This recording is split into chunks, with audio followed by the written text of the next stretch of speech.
ભાઈ 2:30 વાગી ગયા છે અને જો અત્યારે પથ્થરની તૈયારી હાલે છે. પેલા પપ્પા માવો ખાય છે ને પછી પથ્થર લગાડશે. કે મમ્મી તો નીંદરવાથી ફૂલ નીંદર આવી ગઈ હતી. આ તાવી તો હું લાવી હતી. હા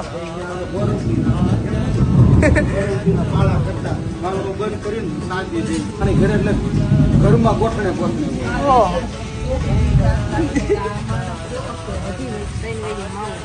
પેલા માવો ખવાય અને પછી એ પથ્થર લગાડા હે. જો કેટલું પાણી ભરાઈ ગયું અમારા નીચે ચોકમાં જોઈ લો.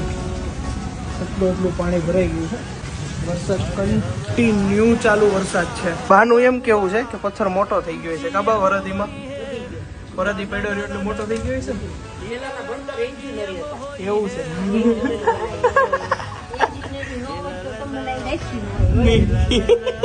ગયું અમારા ઘરમાં ગમે એવી મુસીબત હોય કે ગમે એ હોય પણ બધું છે ને હસતા મોઢે આમ મજા લેતા લેતા જ કામ થતું હોય. એટલે જોઈ લ્યો પપ્પા અત્યારે માવો બાવો ખાઈને પછી પથ્થર લગાવે. વરસાદ આવતો હોય ને તો માવો ખાવાનો ને પછી પથ્થરનું કામ થાય.